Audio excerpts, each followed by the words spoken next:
It's now time to introduce the first speaker of the day.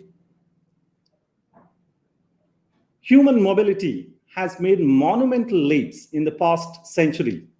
Despite many stops and starts, engineers have been able to make men fly and the earth move. The progress of engineering community has had a profound impact on the modern world, consistently upholding and improving our way of life. In celebration of engineering's influence, a timeline or a history presented in a chronological order will add joy and remind us about importance of mobility engineering. To present the history of aviation, we searched the Google, Indian aerospace orbits, and global aerospace industry. And ladies and gentlemen, we finally landed safely in SAE International's hands and in the safe hands of Dr. Richard Greaves, former SAE International president and aerospace expert. Dr. Richard is a physicist from University College London, and he has earned his PhD from Southampton University. Richard moved into aerospace over 40 years ago and has worked mainly in the field of engine sensing systems. He has chaired a number of technological institutions and committees over the years. Richard has numerous publications to his name, with several on piezoelectric technology and condition monitoring of engines, of which he is a known expert. In 2017, Dr. Richard received the Medal of Honor of the Machinery Failure Prevention Technology Society in the USA, famously known as MFPT. In 2019, he received the Emeritus Recognition Award from SAE International. In 2020, he has received the Lifetime Achievement Award from the PHM, Prognostic Health Management Society in the USA, and contributed of the Year Award from SAE International. Richard is a chartered physicist and a chartered engineer. He is a fellow of the Institute of Physics UK, a fellow of Royal Academy of Engineering, and a fellow of SAE International. Dr. Richard's 15, and he is a member of SAE Aerospace Council. Over to you, Dr. Richard Greaves. It'll take about 15 minutes because we're just switching the link. This evening. I'm sorry it's only virtually and not actually in presence, but given the current world pandemic, I'm afraid this is all I can do this evening. I would like to talk to you this evening about the history of aviation and the challenges that we have overcome during the centuries. I could, of course, start with the ancient Chinese, perhaps 3,000 years ago, and hot air balloons. But moving to slide 1, I will start with Leonardo da Vinci. Leonardo came up with many sketches regarding flying machines based on observing birds. He came up with a famous expression, which I would like to read to you. For once you have tasted flight, you will forever walk the earth with your eyes turned skyward. For there you have been, and there you will always long to return. Flight didn't develop very much until the early 18th century, based on the laws of physics. Next slide. In fact, it was in Sweden. Emanuel Swedenborg published Sketch of a Machine for Flying in the Air, and he used physical principles to demonstrate that this was a possibility. It was in England, a little bit later in the 18th century, that Sir George Cayley identified and came up with 3 separate systems for lift, propulsion, and control. In his article on aerial navigation, the 4 vector forces that influence an aircraft, thrust, lift, drag, and gravity, were identified. Next slide, please. Meanwhile, across the English Channel, the French were also occupied in flying heavier than air machines. They followed the idea of the hot air balloon, and the Montgolfier brothers in 1783 were in fact the first human beings to fly. They overcame lift and gravity, but thrust and control were, of course, rather more difficult to conquer. The hot air balloon theory, arena, if we can call it that, continued, and Count Ferdinand von Zeppelin developed the hot air, pioneered the airship, and many trips were made across the Atlantic during the early part of the 20th century, but unfortunately, with the Hindenburg disaster in 1937, that mode of transport ceased. Next slide, please. We go back to the beginning of the 1900s, and the Wright brothers, who owned a bicycle factory in Dayton, Ohio, and were well aware of the problems of balance, were developing their own machine. They were testing it at Kitty Hawk in South Carolina. And finally, by 1903, they developed their first aircraft. And this aircraft successfully flew. So the first manned flight was in Kitty Hawk, 1903. The Wright brothers had thought not so much about propulsion, but control. As I mentioned earlier, they were well aware of the problem of balance, and they came up with a 3-axis control system, which they patented. They developed independent controls for each of the 3 axes: pitch, roll, and yaw. Next slide, please.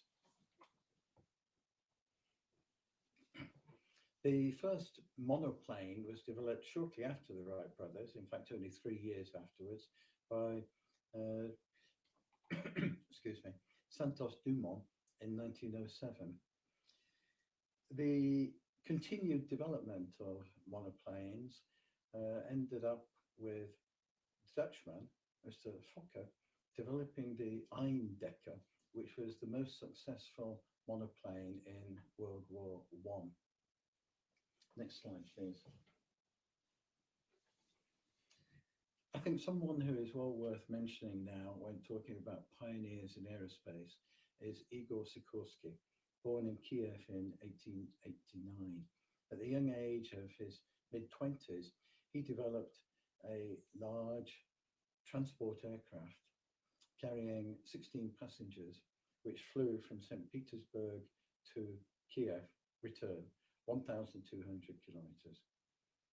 In his earlier days, when he was very young, he had the idea of vertical flight in what we call today a helicopter. He realized that the technology at the time would not sustain the development of such a device. After the Communist Revolution in Russia in 1917, he left Russia, firstly to France and subsequently to the United States of America. In 1923, he established his company in Connecticut. Sikorsky went on to develop flying boats. Their era ceased around about the 1930s, and he came back to some of his earlier ideas of helicopter, and he flew his first helicopter in 1939. Next slide, please. So during the early part of the 20th century, the means of propulsion were the internal combustion engine. Initially, it was a rotary engine that turned around with the propeller, and later a radial engine which remained stationary as the propeller turned. The real breakthrough came with the invention of the jet engine by Sir Frank Whittle. Frank Whittle was born in Coventry in England. He went to Cambridge University, and whilst at Cambridge University, he came up with the design of a gas turbine engine, which he developed and built, and it was a W1 engine, which successfully ran in the 1930s. However, he couldn't interest anybody in this development, and the Germans eventually developed an equivalent engine which flew before the British aircraft. Next slide, please. The 1950s and 1960s were, do we go bigger, do we go faster? And Boeing came out with the jumbo jet, bigger, went into service in 1970, and the French and the British, meanwhile, were developing speed, faster, supersonic aircraft, the Concorde. A great technical success, a commercial failure. That argument we still have today, which is better, bigger or faster. However, the challenge I would like to talk about primarily is regarding emissions. There are several routes to attack this problem. Sustainable fuels. We can improve the ATM system, so we land aircraft in a more continuous way rather than a step function. Electric power propulsion systems based on batteries and hybrid systems. However, although that may be successful for short-haul aircraft, for long-haul aircraft, the weight of the batteries is a major impediment. So the solution there may be hydrogen fuel cells. And it has been announced recently by Airbus Industries that by 2035, they expect to be flying a hydrogen fuel cell propelled aircraft with zero emissions. Thank you for listening to me. I think that all of you today will be involved in solving these ongoing problems in the future and meeting these challenges. Thank you.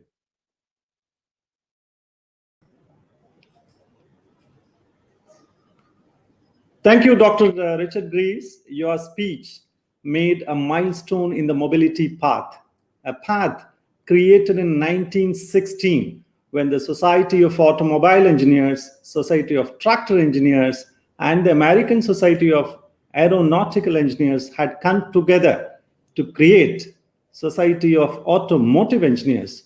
Thank you once again, Dr. Richard Greaves.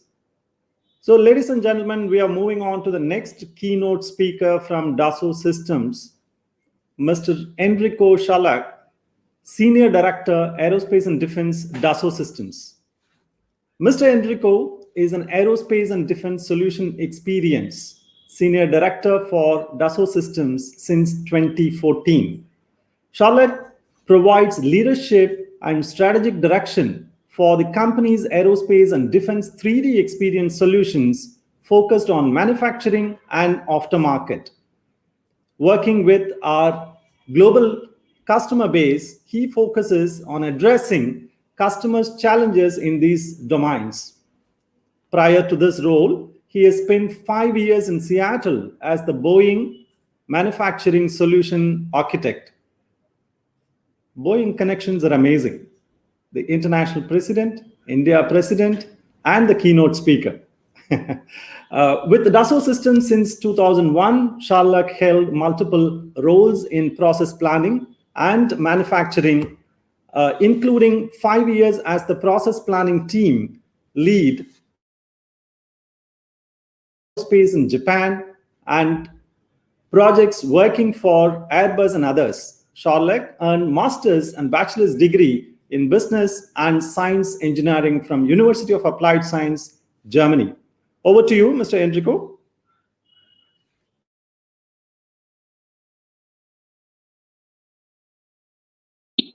Good evening to everyone. It's Enrico Scharlach from Dassault Systems, and I'm very delighted to be with you here right before the Euro festive season. For us, it's similar. We are looking forward after this kind of heavy year on aerospace and defense to get into a better mood and also take this energy into the next year and years to come. And this is actually one of the things I would like to talk about to you today. There's a lot of drive to get India to the next generation hub of MRO in Asia. And I would like to take you onto the journey to this great opportunity. So let's have a first look at the market at all and how the market is structured in Asia. So in Asia, we see that this is the fastest growing MRO market around the world. It will be the dominating market in the next years to come. It doesn't really matter if it was before COVID-19 or that we see it coming up in the years after COVID-19. We strongly believe that the market will kick back in, especially for commercial defense is already there. So Asia is going to play a large role into the MRO hubs. We see that Indonesia is the largest one at the moment, and that India has a lot of potential to grow. And this is where we want to see how we can join maybe our forces and help you to get there. But now first, let's talk about what are the key challenges worldwide into the MRO domain and how they relate to the business. First, a quick look on the cost drivers and the challenges around the spare parts. There is a lot of spare parts in the supply chain of MROs. On the one hand side, they capture a lot of costs. On the other hand side, sometimes getting more and more complicated to get the right spare parts at the right time. So this is a good opportunity to look at this part of the market on spares and on the management of the supply chain. Secondly, the data in the aircraft, the data in the systems around of MRO are growing constantly. And this data is captured, but most of the data is not used to leverage it for optimization, to leverage it for intelligence, which is needed to make a difference in the market. And this is what I want to plant into your head, to think about what needs to be done, what are the key enablers to be the next generation hub in Asia for MRO, and the big data and the analytics and the optimization out of this data is one of them. Third, there is a disruption in the MRO market because it's so large between what the OEMs are providing, what the airlines and what the defense forces are providing, and what the MROs are allowed to do. And we are on the journey, as we as Dassault Systems are working with all three parties to somehow broker a little bit between them to see what could be a value add, a win-win for all of them to get into this domain and do the next step of working together on a single platform for MRO. Last but not least, as we know in this time of COVID-19, we have it at home, we have it at schools, we also have it in the industry. There is a large transformation from paper into digitalization. Because we can work for our companies, for these domains from any place where we need to be, and remove the paper out of the equation to capture knowledge and content. This will help us again to be smart and better in the future. So these are the overall challenges and drivers we see in the market. But now let's go and have a look into what is going on in India. And reading the Economics Times, I was very happy to see that there is a shift in thinking in India that this is a large opportunity for you to going into the future. And India is the fastest growing civil aviation market. It was before COVID-19, it will be afterwards as well. Plus, India is the third largest aviation market at all in the world. So there's a natural opportunity and a natural desire, I see, to get more business into the market. At the moment, I think it's around 1% worldwide. So it's close to almost nothing, and there is a large room to grow into this market. But for me, always is one of the key enablers, and that's why I believe India will play a very strong role. You have a very tech-savvy population. You have young engineers coming out of great universities, and this will be your workforce of the future in this domain. If we can work together, provide the right technologies, the right training, the right education, so that you can do the steps needed to grow in this market. Let me introduce a little bit who we are at Dassault Systems. I hope some of you know us already. We grew up into the aerospace and defense market a couple of decades ago. We learned a lot of building designing, building, and maintaining complex aircraft and system, both, or not both, on the defense and commercial side, but also in space. So we take this knowledge from the past, where we just focus on design, into the product lifecycle management and extending this into the operating market, plus into what is coming into the future. And the future is very inspiring, and I will give you on the last slide a little bit of a hint where we believe it is going and how everything will be connected in the future. But before, let's focus on the aerospace and defense market and how we can support all of these aircrafts and systems and more, as you see on this slide, who are already on our 3D Experience platform doing either the design of the aircraft or the manufacturing, planning, and the execution, and taking this information then into the MRO world. We as Dassault Systems are not only technology providers, we are also providing business processes, knowledge, know-how, best practices, and this from the beginning of the idea of a new aircraft and system up to the end of life. Just before the end of life, we have the large domain of MRO. And here we have one solution where I'm personally responsible. It's called Keep Them Operating. And in Keep Them Operating, we will have a detailed view and focus on the world, starting from the service engineering, but also important for our discussion here, going into the MRO world, how to execute and maintain aircrafts and systems in a very intelligent manner. So to illustrate this and to pick up 3 different topics which are very important for us and for you to be successful in this domain, I would like to start with the MRO execution.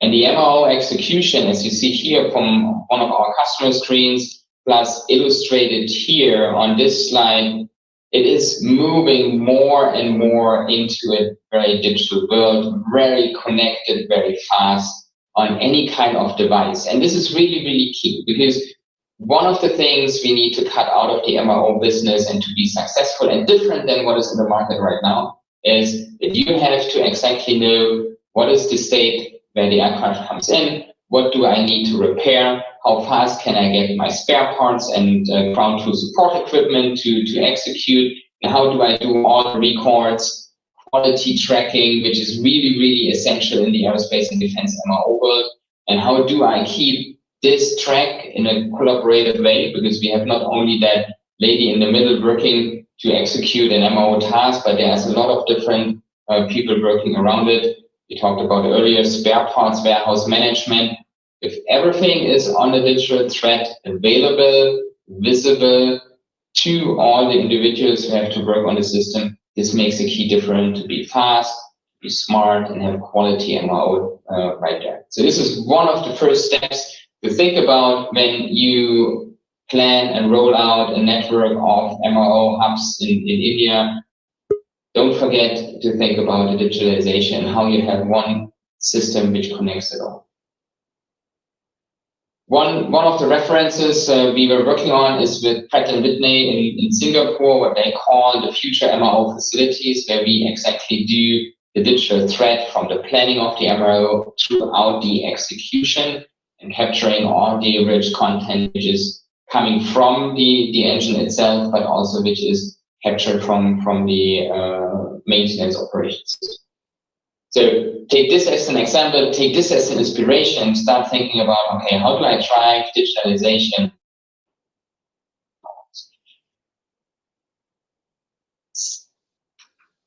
Let me go back, pause here.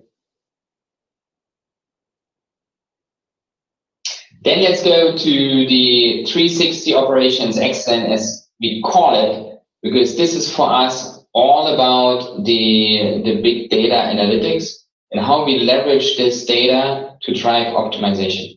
There are a lot of companies out there, they're just looking at harvesting a lot of data from different systems, but then usually it ends up in just doing some dashboards and viewing this information.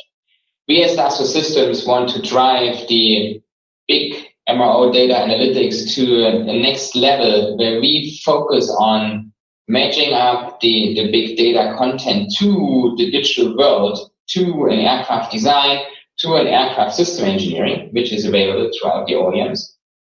Pairing this up with the intelligence of machine learning, artificial intelligence, and then driving the collaboration and the optimization of my entire MRO system.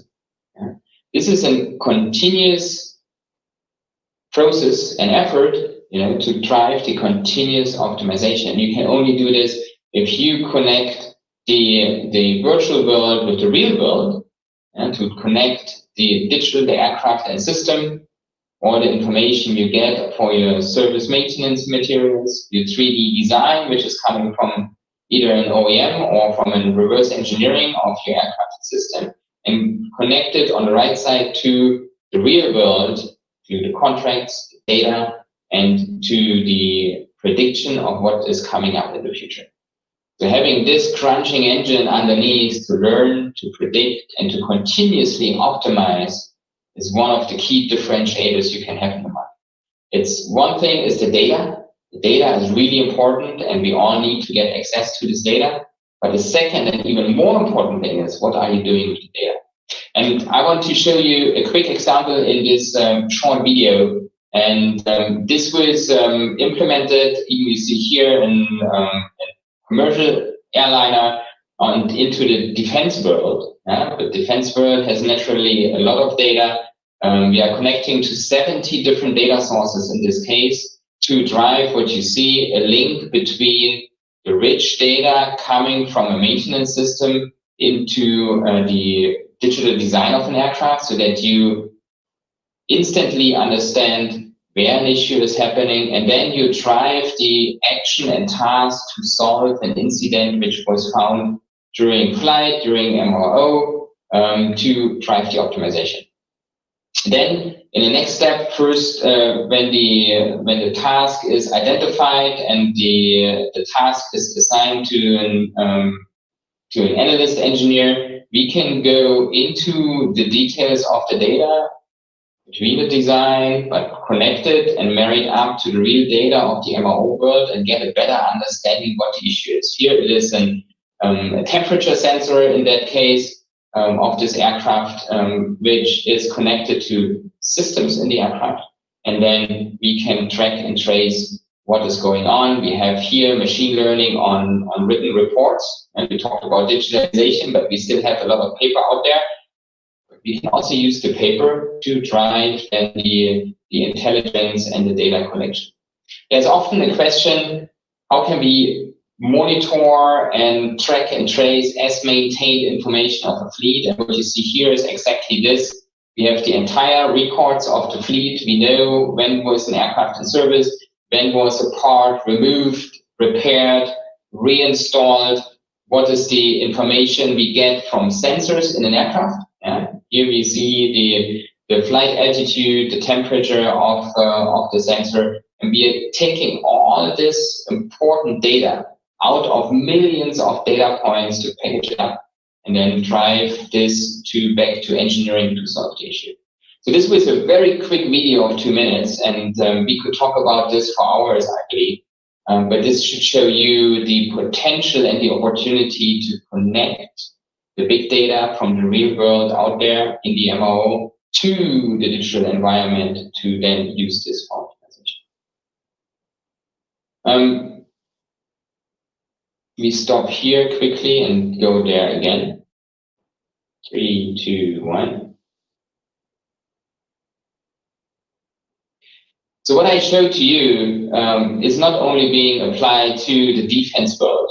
Defense world is one of the first targets because they have a lot of systems, but also can be applied or is applied already to the engine manufacturers, also to business jets and commercial aviation.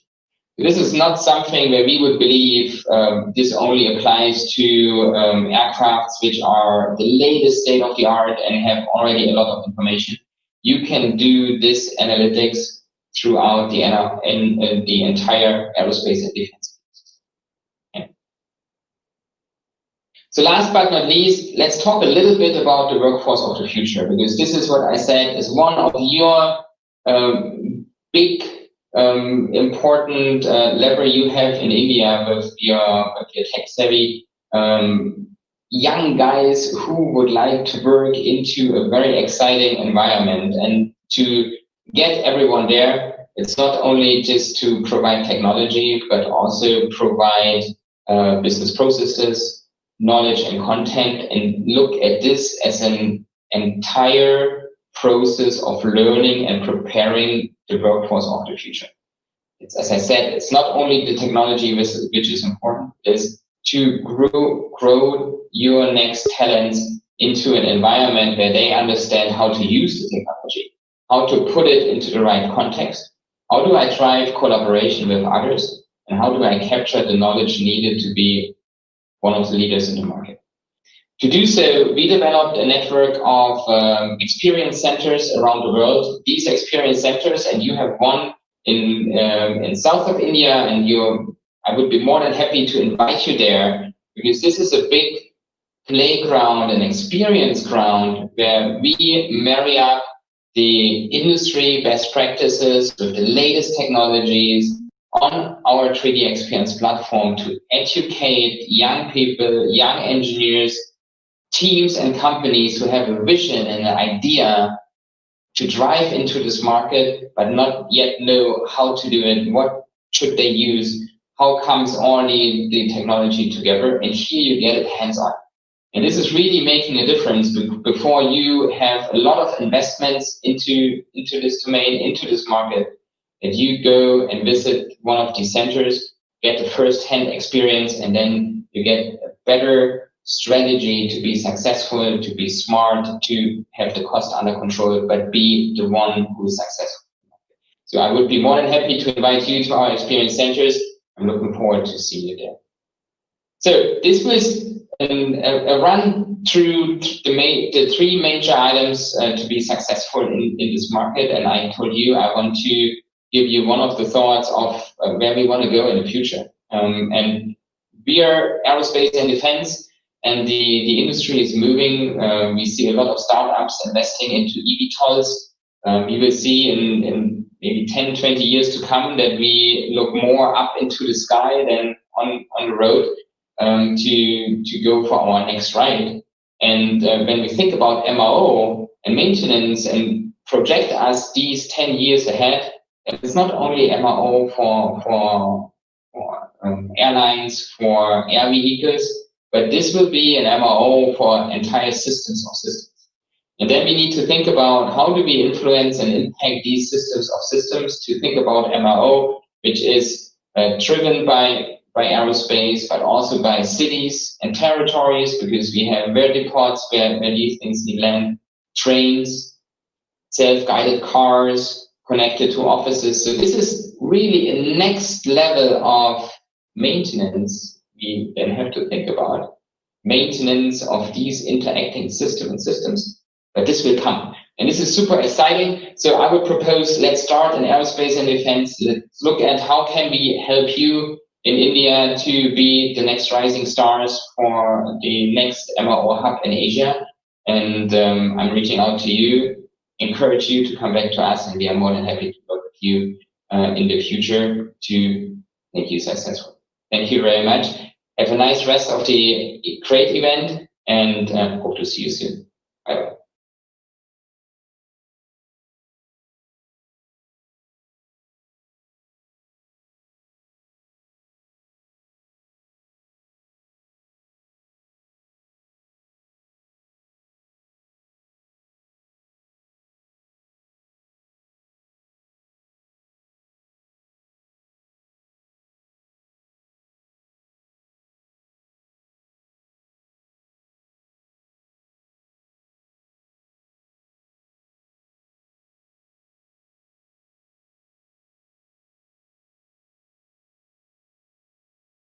Good morning, good afternoon, and good evening. I'm Dr. Ganga Reddy from HCL Technologies.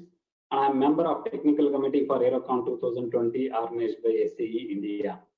As Dr. Ravi Kumar mentioned, we now have the first session of day 2 with the theme Challenges and Business Opportunities for Safe and Sustainable Operations.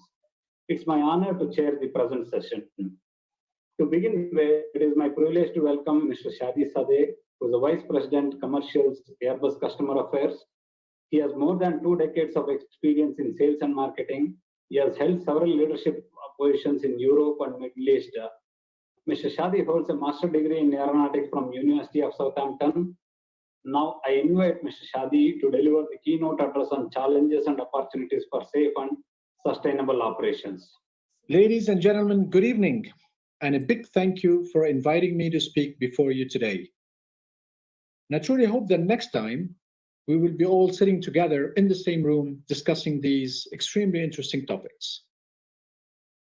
Of all the economic activities disrupted by the COVID-19 pandemic, commercial aviation is perhaps the worst hit. The sector is in deep and long downturn, with economic growth in a virtual pause. In almost every part of the world, any recovery in the aviation sector is only expected to be slow and at best uneven. Most airlines are bleeding. Aircraft manufacturers are adapting their production rates, their workforce, and the broader industry is gripped by uncertainty. One thing is certain: the consequential damage, the consequential impact of COVID-19 pandemic will stay with us for a long duration. This brings up the question: how long will this crisis last? The short answer is nobody knows. Yes, nobody knows actually how long this crisis will last. Based on today's estimates, domestic air traffic might return to 2019 traffic levels only by 2023. For international traffic, it will be even longer, 2025 by the most optimistic estimates. This being said, in some areas of the world, like India, for example, we may have some pleasant surprises. Domestic traffic seems to be recovering faster than expected. But we need to remain cautious before confirming this trend. If this traffic recovery lasts beyond the festive season, it will be a positive sign for the region. People across the world are hoping for a vaccine.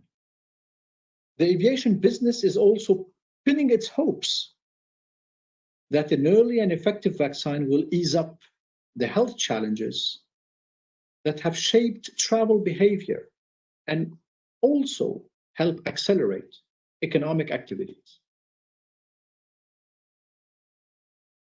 As a response to the pandemic, Airbus launched a campaign called Keep Trust in Air Travel. Together with our industry partners, we have been creating awareness around this campaign to build up confidence in flying. We have leveraged innovation for decades to design a cabin environment which is safe for everyone, passengers and crews, to breathe clean air throughout the journey. The air in the cabin is renewed about every 2 to 3 minutes. It is a mix of fresh air drawn from outside and purified air from the cabin that has passed through extremely efficient filters. These are called HEPA filters. HEPA stands for High Efficiency Particulate Arresters. These filters remove more than 99.9% of particles present in the air, down to the size of microscopic bacteria and virus clusters. Air enters the cabin through vents near the overhead bins, traveling downwards, before being removed via vents in the floor. This strong downwards flow prevents horizontal air movement within the cabin, reducing risk of cross-contamination between adjacent seat rows. The air is then either expelled from the aircraft or recirculated via the HEPA filters.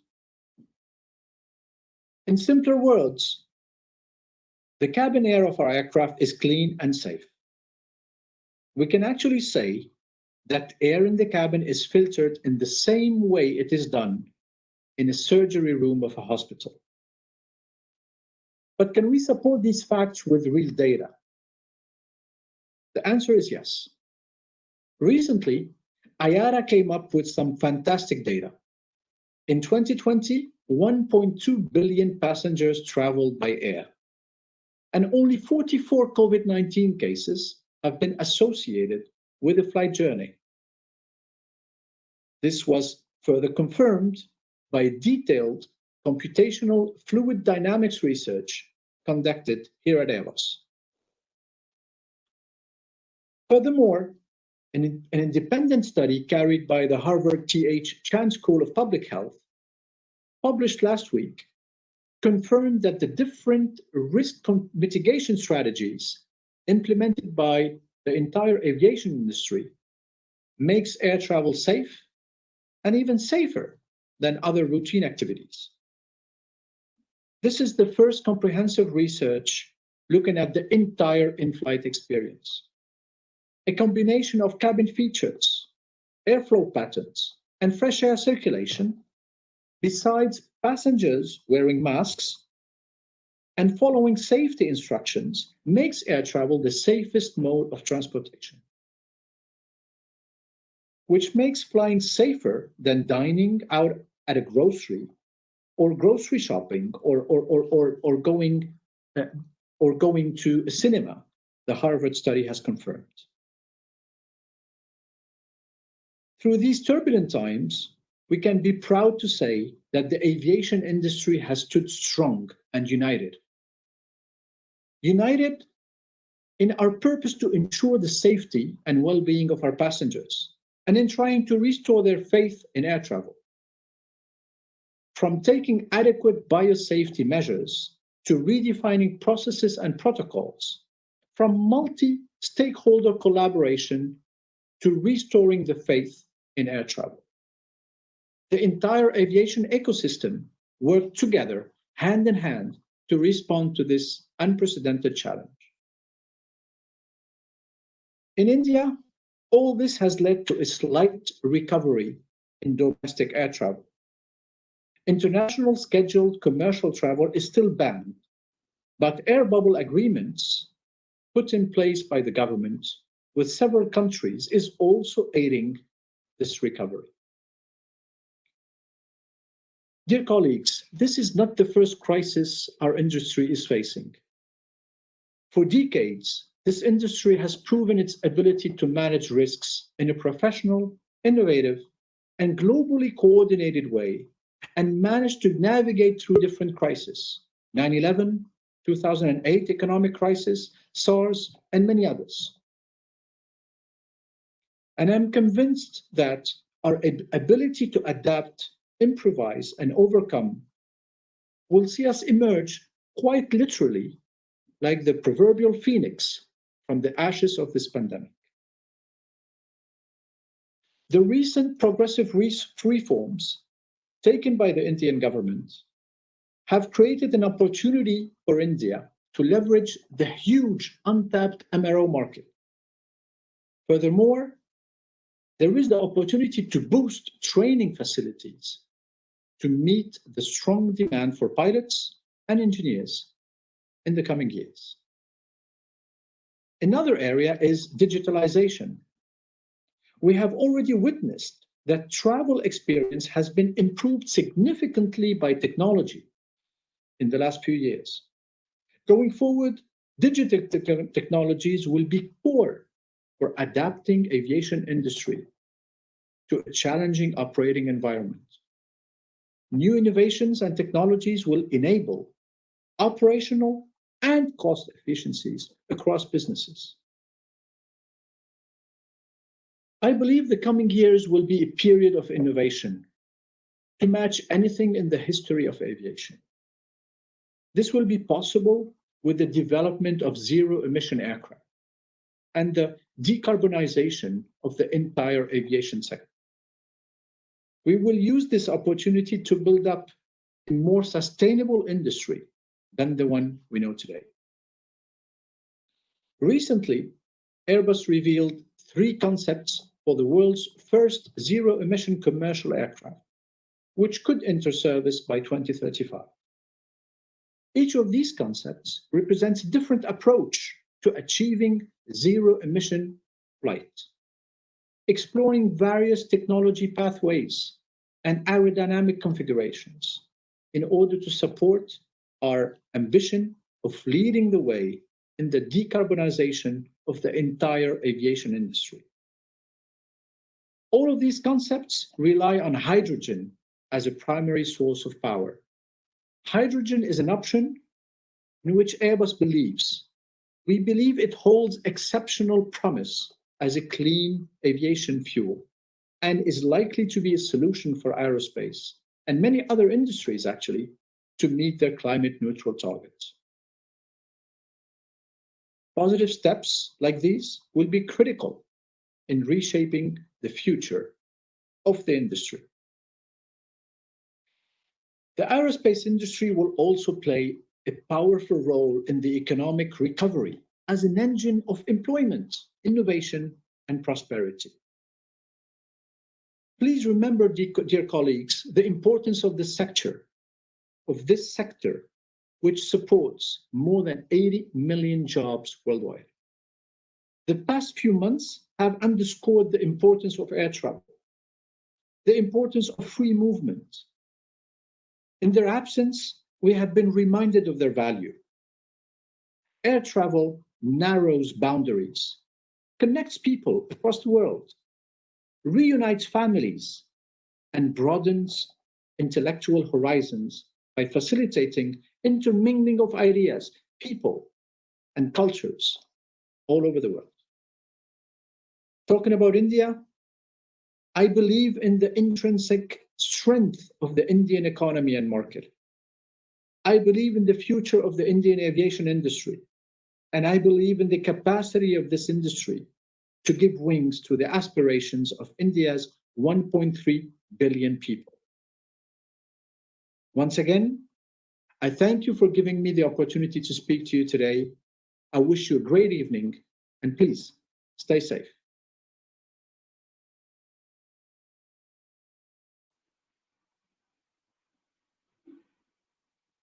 Thank you, Mr. Shadi, for taking time out of your busy schedule. In fact, for delivering an excellent and electrifying keynote address on challenges and opportunities for safe and sustainable operations, covering various aspects, right, including the Airbus campaign for safe air travel, such as Keep Trust in Air Travel, and other initiatives such as HEPA, wherein how we can prevent the cross-contaminations.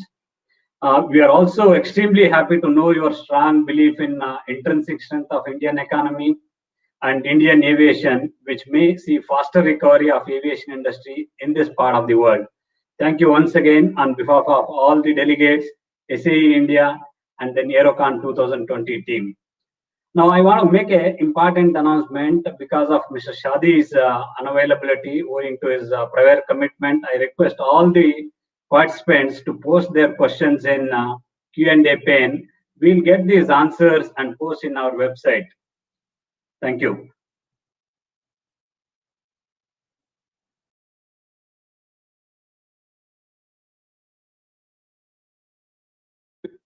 We now begin with the panel discussion on the theme, Challenges and Opportunities for Safe and Sustainable Operations. We are extremely privileged to have with us Mr. Pradeep Pathak. He has graciously consented to be a moderator for today's panel discussion. Mr. Pradeep Pathak is a former Director General of Civil Aviation, Government of India. His experience covers aircraft airworthiness certification, aircraft continuing airworthiness management, and more specifically approval of aircraft maintenance and training organization, including surveillance of aviation activities. He has been lead in introducing online computer-based examination system for pilots examination in India and was a state-nominated member on ICAO's airworthiness panel since 2011. Joining him on the stage are eminent and distinguished and well-known personalities in aerospace industries from MROs, airlines, and OEMs. It's my honor and privilege to introduce them. We are welcome Mr. Anand Bhaskar, who is the Managing Director and CEO of Airworks. He has significant experience in setting up greenfield projects and global financial systems and process. Anand is a qualified chartered accountant. We are glad to welcome Dr. Subhajit Bose, who is the Director and Head of Strategic Planning, Analytics and Controls of Indigo. He has a vast experience in aviation, transportation strategy, analytics, logistics, supply chain, consulting, and IT industries. We are glad to welcome Ms. Rhonda Walthall, who is a technical fellow at Collins Aerospace Systems, based out of Charlotte, North Carolina, a division of Raytheon Technology Corporation. She is an industry recognized leader in the development of standards and best practices for prognostic and health monitoring and integrated aircraft health management systems. Rhonda is a fellow of the PHM Society and the vice president and member of the board of directors. She is also serves on the SAE International Board of Directors and the Audit and Risk Committee.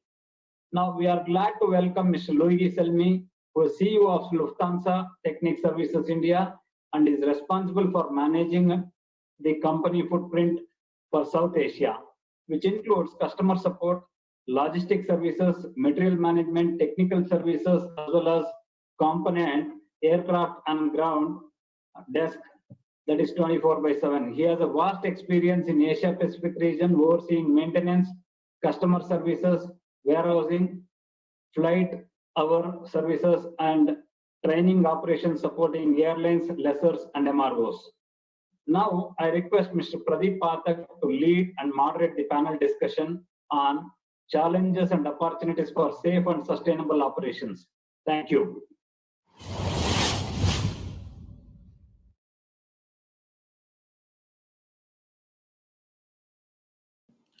Welcome to the Aerocon 2020. As you all know that we have assembled here today to deliberate on the business theme 2, that is challenges and opportunities for safe and sustainable operations. I am Pradeep Pathak, former Joint Director General of Civil Aviation and state nominated member on the ICAO's Airworthiness Panel since 2011. Welcome to business theme 2, challenges and opportunities for safe and sustainable operations.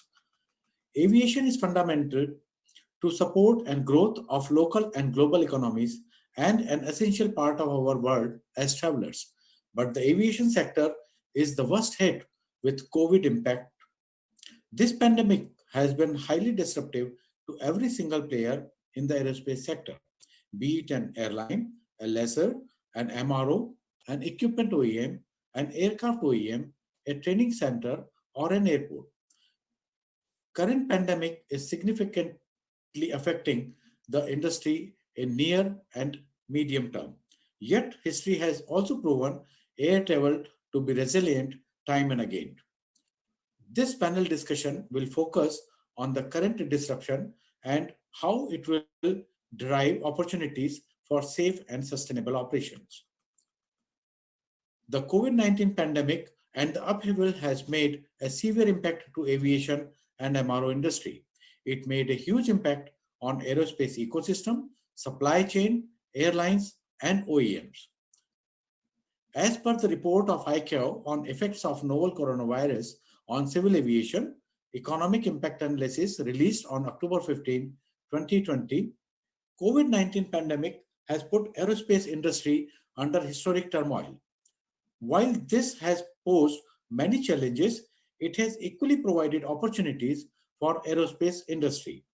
The impact of COVID-19 on aviation, tourism, trade, and economy in 2020 is airport passenger traffic, an overall reduction of air passengers, both international and domestic, ranging from 60 to 62% in 2020 compared to 2019. Airports, an estimated loss of approximately 60% of passenger traffic and 61% or over $104.5 billion airport revenue in 2020 compared to business as usual. Airlines, a 54.7% decline of revenue passenger kilometers, both international and domestic, in 2020 compared to 2019. Tourism, a decline in international tourism receipts of between US dollar 910 to 1170 billion in 2020 compared to the US dollar 1.5 trillion generated in 2019, with 100% of worldwide destination having travel restrictions. Trade, a fall of global merchandise trade volume by 9.2% in 2020 compared to 2019. The effect on global economy, a projected 4.4% to 5.2% contraction in world GDP in 2020, far worse than during the 2008-2009 financial crisis. The essential parameters that need to be addressed in order to resume pre-COVID normal operations are: how long will the pandemic last and what will be the severity levels? How deep and how long will the global recession be? How long will lockdowns and travel restrictions continue? Next is how fast will consumer confidence in air travel be restored? Will there be a structural shift in industry and consumers' behaviors? How long can the air transport industry withstand the financial adversity? The agenda for today's discussion will cater to the following main challenges currently being faced by the industry: disruption on the aviation and aerospace ecosystem, growth and opportunities in these challenging times, how might the aerospace supply chain evolve as a result of COVID-19, would this lead to consolidation in the industry, what role the aviation ecosystem can play, for example, airline, MROs, regulators, suppliers, and OEMs, what are the best practices? Can technology help?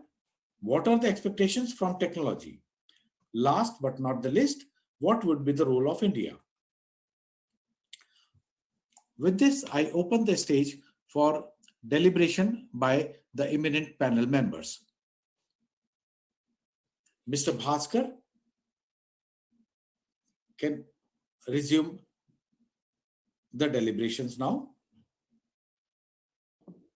Thank you, Mr. Pathak, for giving me opportunity, and very good evening and good morning to all. Yes, it is unprecedented time.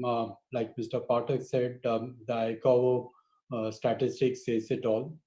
I saw in one of the latest reports, ICAO saying that there is a $250 billion gross revenue impact for airlines. Clearly, unprecedented hit.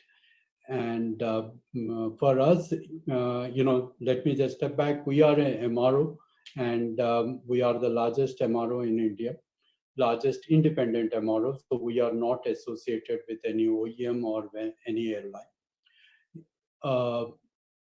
Incidentally, just at the very beginning of the COVID, we were also celebrating our 70th anniversary. So it was quite a mix of emotions out here. So it was very interesting for us, especially as the CEO trying to handle the concerns and anxieties of employees, at the same time trying to bring their emotions up was interesting. As an MRO, we are not used to working from home. That concept is very alien to us. And when the COVID impact happened, we had to relook at all our IT systems to see how do we enable working from home for at least the support staff. When I say support staff, our quality, our planning, our finance and other functions. Of course, engineers love to be under the belly of the aircraft. That we couldn't do, especially in the initial 3 months when there was a complete lockdown.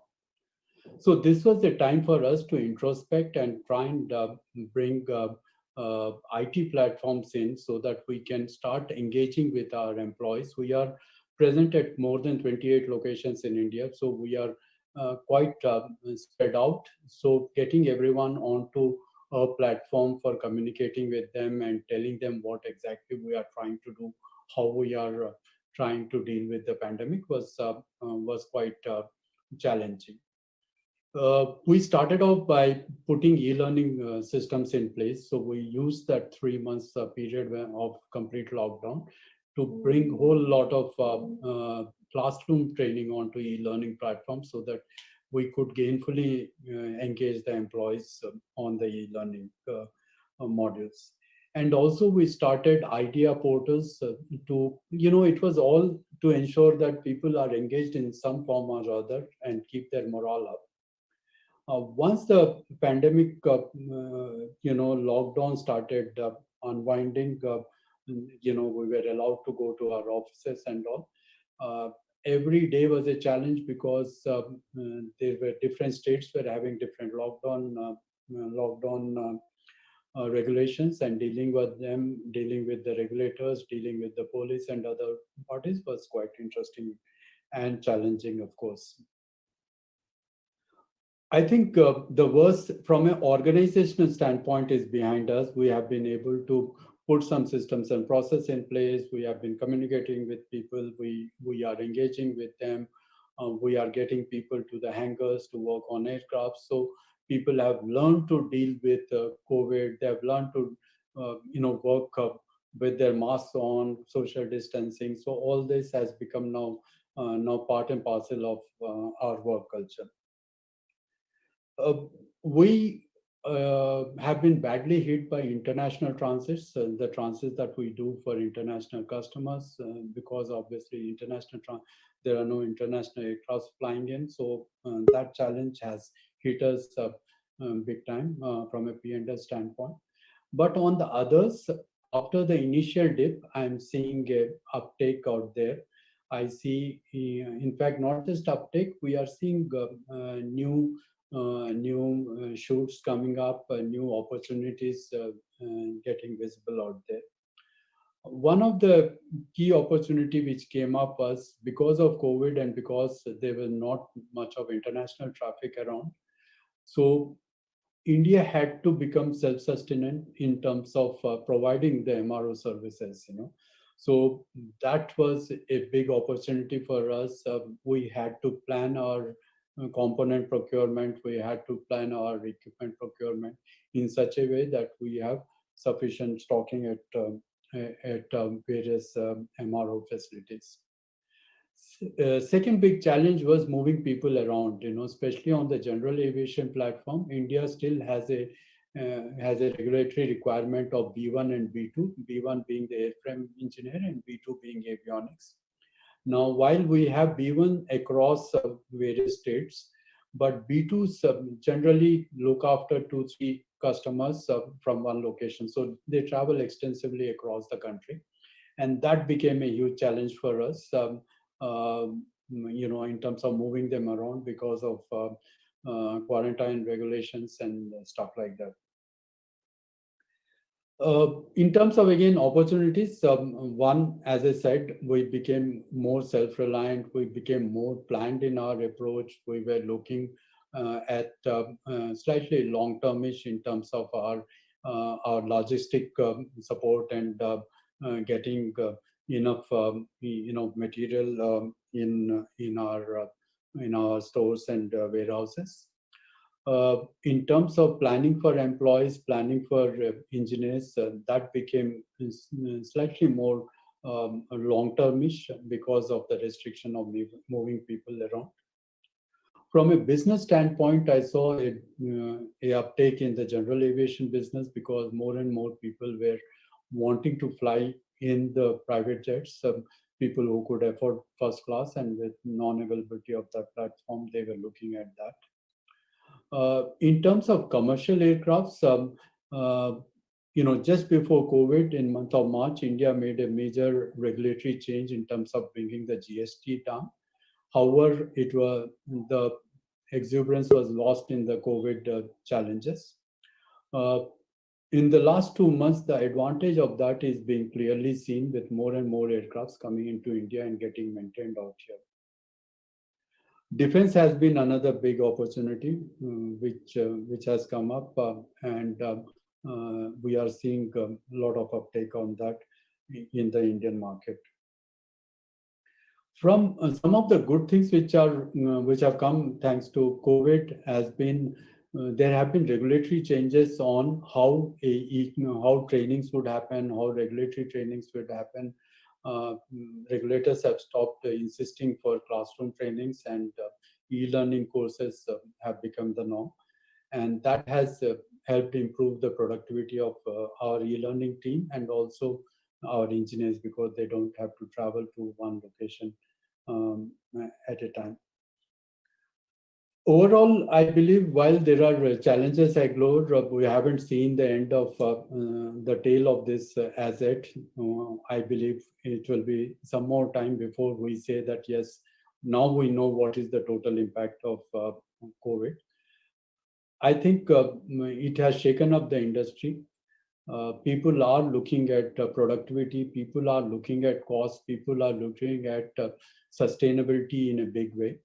Whether it is airlines, OEMs, MROs, everyone is focused on how to survive. And how to survive is also a good thing, because you then take out all the unnecessary costs, unnecessary burdens in the P&L that you have, and try to become lean and mean, and which is what is happening. So overall, I believe, after the dust settles down on COVID, after we lick our wounds and make ourselves fit again, I think we'll be leaner, much more healthier industry in 3 to 4 years' time. Thank you very much, Mr. Bhaskar, for your insight on the challenges which you have faced during the pandemic and the opportunities which you have derived. I really appreciate your views on the challenges and opportunities. And now I would request Mr. Dr. Subhajit Bose to throw some light on the theme challenges and opportunities. Sure. Thank you, Mr. Pathak, and good evening, good morning, and good afternoon, all. As Anand mentioned, and Mr. Pathak as well, I think it is completely sort of an unprecedented situation which all of us are exposed into. Especially being an airline, it has had a significant impact in terms of the passengers, in terms of travel in totality. And I think the initial phase of the lockdown in the month of April and May perhaps gave us a little bit of time to reflect and to look at what are the possible outcomes, the scenarios, and what could be some of the strategies that we could adopt. So post May 25th, once the flying started opening up slowly, and of course initial days it was sort of quite lean, but eventually we saw the numbers picking up, people getting more comfortable. So yes, I mean, on one side, it has been challenging times, undoubtedly something which none of us have seen perhaps in the last couple of decades. And obviously, airlines being a high fixed cost oriented industry, it is undoubtedly challenging. But having said that, I think the industry in totality is exposed to vulnerabilities, and that being a part of the DNA. The risk management also has been sort of really very, very good, I must say. But such black swan events, of course, nobody expected, and there were certain areas where perhaps people were caught off guard. So I think from looking at COVID as an experience, I think apart from the challenges and the difficulties that all of us faced, it has also been an opportunity for various reasons. And why I am optimistic about it is because, perhaps we got some time to really reevaluate things, look at it from a zero-based approach, challenged a few of the things as to, should this be done this way, or is there a better way? a lot of innovative things which came up over the last couple of months. So I think on the positive side of things, a couple of things which at least we have been able to do. One is, of course, look at the health safety aspects for both our esteemed customers as well as our own team members. And a phenomenal amount of effort and resource has gone in terms of ensuring the health and safety standards, whatever was within our control, working very, very closely with the various stakeholders, the airport partners, etc. And I must say, all of them have been extremely supportive in working out this together to make it contactless and what best could be done within the short span of time and the constraints that we have. So from that perspective, I think each and every customer journey touch point has been looked into. All sorts of measures have been taken. The best possible safety measures, the health safety measures, have been considered. So that is one of, I would say, a positive thing, because going forward, whether be it COVID or something else, it's always a good thing to have where your health safety standards are absolutely world class. So that's one. Secondly, I think the other very, very important thing which has happened is that it has really put technology adoption on steroids.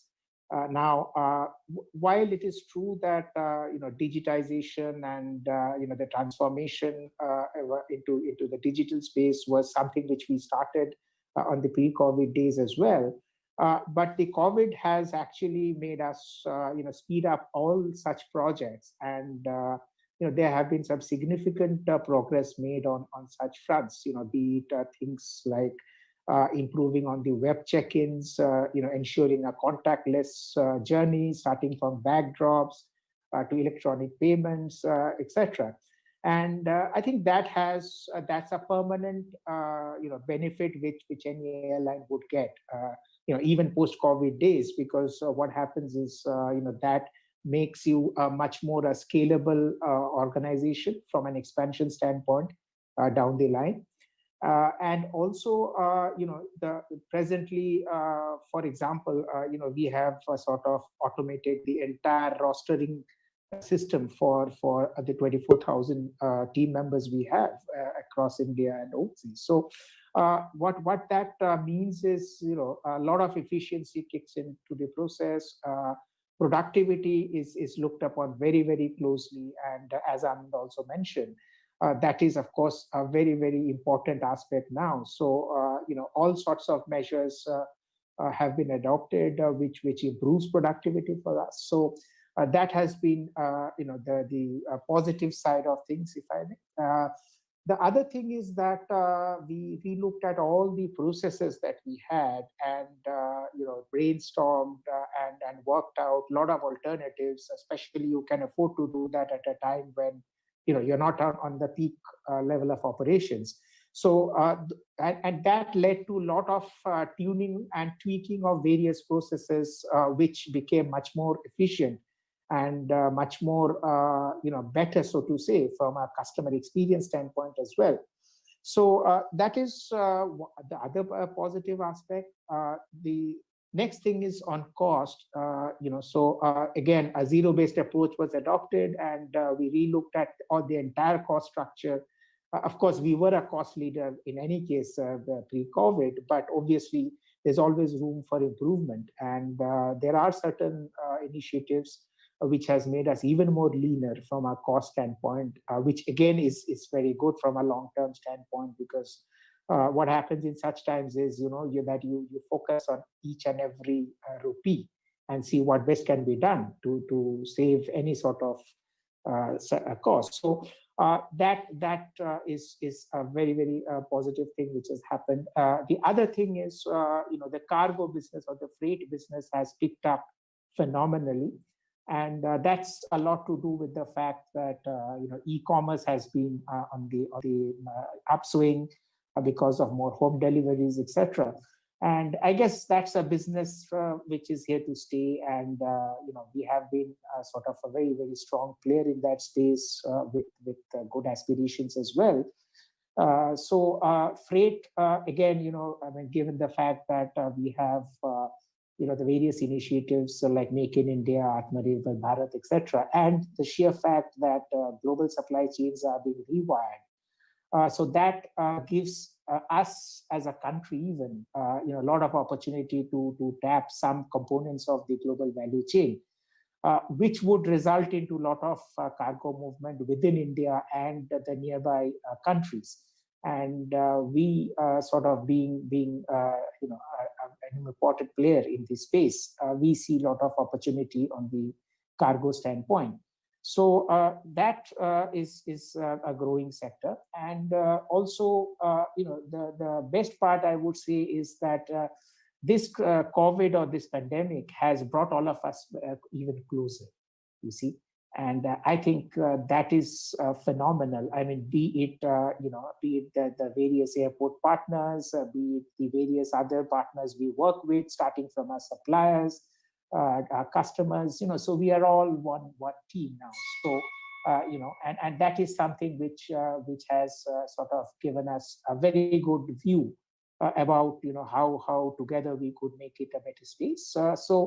I think on a longer term, nobody has a doubt about the growth potential of Indian aviation, simply because of the fact that hardly 4% of the Indian population flies, and over the next decade, even if you were to double that number, you are seeing massive number of growth.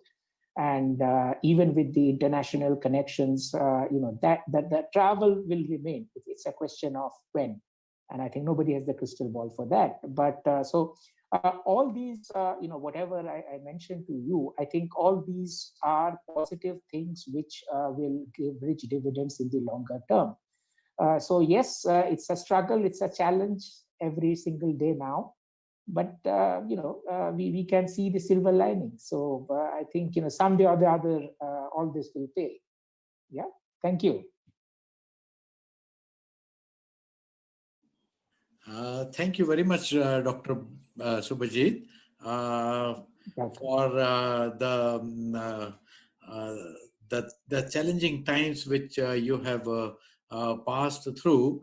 It was not under the control of anybody, and it was really was a challenging time, or rather, it is a challenging time for the aviation industry.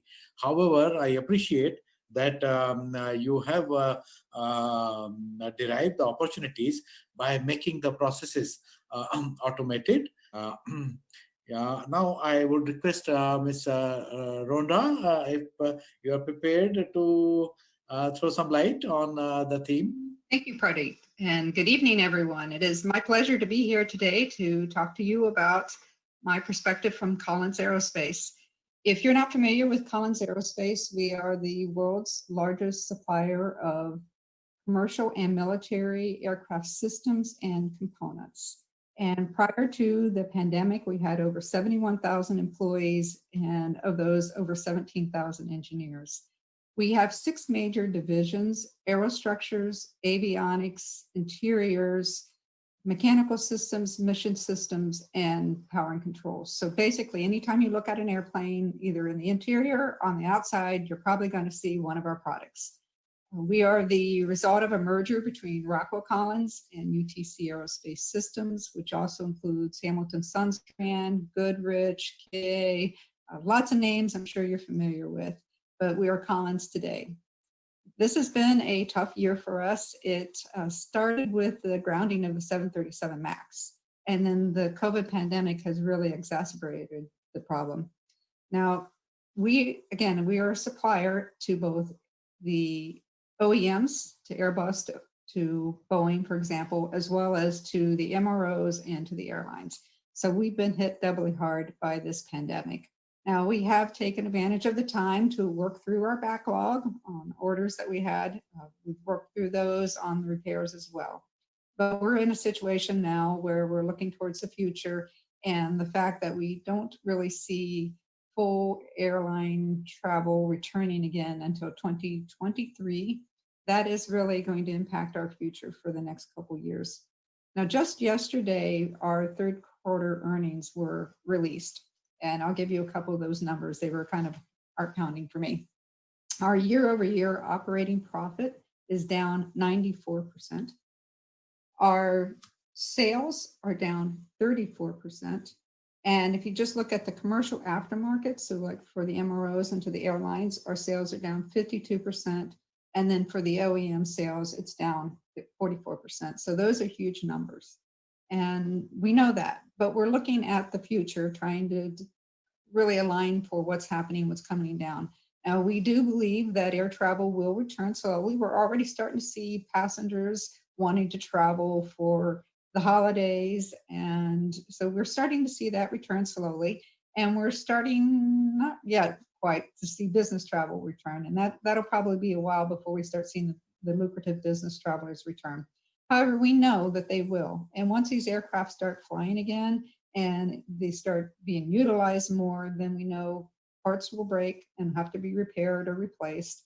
The MROs will have a backlog because a lot of aircraft have been, their heavy checks have been delayed, deferred, and we're expecting a backlog for the MRO work. So we're expecting that there'll be a need for aircraft parts at that point.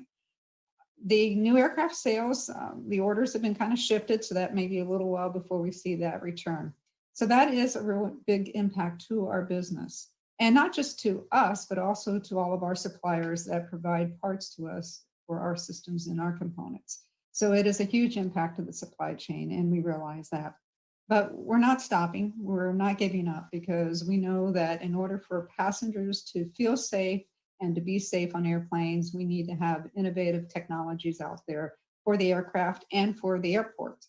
So for example, we are working with cabin interiors to ensure that we have touchless lavatories, for example, clean air in the cabin, just a clean cabin. So we're working on those different technologies to help improve the situation on board the aircraft. In the airport, we are working with vendors and our own internal capabilities when it comes to machine learning and artificial intelligence and cybersecurity to develop techniques for the self-service experience, not just for check-in and baggage, but also for self-service boarding and immigration and security, so that we can streamline that whole process as a passenger arrives at the airport through the whole time to get to the airplane. And the great thing about this is we're already collecting a lot of data using biometric sensors, for example. We're collecting that data on passengers, and we can use that information to not just streamline the process for the passengers, but also to help with the airline ground operations, to look for anomalies, to improve any bottlenecks that are there. Our company really realizes that even though times are slow, and the industry has always gone through this cycle of uptimes and downturns, and this happens to be one of the most dramatic ones I've seen in my career. But we also believe that it's going to come back because we just need to get through this pandemic, and I personally believe that'll be soon. But once we get there, though, we're going to see the situation reverse. So now is the time really to focus on those technologies that will really drive business efficiencies in the future. So we know that our engineers are some of our greatest assets in the company. So we're really focusing on making sure that our engineers are satisfied and are working on projects that are exciting to them and that will have an impact to the company and to the industry in the future. For example, we're really focusing on exciting things like model-based systems engineering processes that'll drive efficiencies throughout our whole product life cycle. We're focusing on, as someone previously mentioned, integrating our product lifecycle management systems because we've had so many mergers and acquisitions over the years, we have a number of PLM systems at our various sites. We have over 300 sites for Collins alone right now. And so we're looking at integrating those systems and getting down to just 2. We're also looking at liberating our data from our silos. They're stuck in silos and all these databases in different places. And we're trying to get all that into the cloud so that we can use that data to drive more insights. We have deep expertise in machine learning and artificial intelligence, and we're using that to develop even more robust analytics. And we already know analytics can be used to reduce the cost of maintenance for airlines, to reduce delays and cancellation. But there's a lot of other uses for data analytics, including improving our shop floor performance, our MRO performance, I mean, there's a lot of opportunities, and we're using that type of technology, and we're focusing on that for the future. We're also trying to think about what the next generation aircraft are going to be. We're focusing on more electric aircraft, hydrogen fuel cell aircraft, unmanned aircraft, hypersonics. And because we do have that space side of our business and the military side, and that side is still doing very well. Fortunately, we have that part of the company that's helping us out. There's a lot of shared technologies between that and between commercial. So we're really trying to focus on that and keep thinking about the future and what we can do to make the commercial aerospace industry more sustainable, and really believe doing that is to innovate, use technologies that will drive efficiencies, and really just kind of push through until the industry has a full comeback, which we're looking at 2023. Thank you very much, Ms. Rhonda, for an excellent deliberation. I really appreciate your views on the challenges which have been faced by the OEMs. But definitely, the time is not far that when we will get back to the pre-COVID scenario. Now, may I request Mr. Luigi to throw some light on the challenges and opportunities for safe and sustainable operations? Sure. Thank you very much, Pradeep. It's a pleasure to be here. Good evening and good morning, everyone. I'll give just a quick overview about Lufthansa Technik. I'm the CEO of the Indian subsidiary, but as a group, we have 30 companies. In India, we provide customer service, material management, supply chain services. We basically support airlines in South Asia for their component requirements. And just a few weeks before the lockdown in India, we inaugurated also our AOG test. As a company with a global footprint, we started facing the pandemic first in China, as we have some joint venture and a subsidiary. So we learned about the pandemic early enough to be prepared in Europe and in the US. Obviously, we have a large presence in Germany, Europe, but also in America. We are a one-stop shop for aircraft services, kind of nose to tail for everything that is required for engines, landing gears, different maintenance component, also VIP, cabin, and digital services. Now, Lufthansa Airline, obviously, was also affected because of our owner. We are part of a group, airline group, which is badly affected, but luckily is not our only customer. We provide services to hundreds of airlines, and we support more than 5,000 aircraft globally. Now, international traveling is mainly affected. Domestic travelers are picking up. In China is almost back to normal. In India, we're also seeing we probably crossed already 50% of pre-pandemic, but unfortunately, Europe now, after a good summer, is facing, many countries in Europe are facing a second peak, and US also, we know that the domestic passengers are much less than pre-pandemic. What were the challenges, obviously, as an organization? Safety of the employees was number one priority. Organizing the production and the repair, as Anand also mentioned, ensuring the engineers could keep working on components and aircraft in a safe environment with the distancing and other protocols in place. So we're organizing specific shifts and specific processes in the shops. It was number one priority, as our focus is to ensure fulfillment and delivery also during the lockdown and during the pandemic to our airlines customers. Challenges preserving high-value assets. For airlines, aircraft are parked at the moment. Some airlines don't even know when are they going to put back some of the aircraft back in the air. Airbus 380, most of them, if not all of them, parked. 340, 747 is just an example. So supporting lessors or owners of aircraft or airlines to ensure safe and preserve the value of this asset. Could also be engines.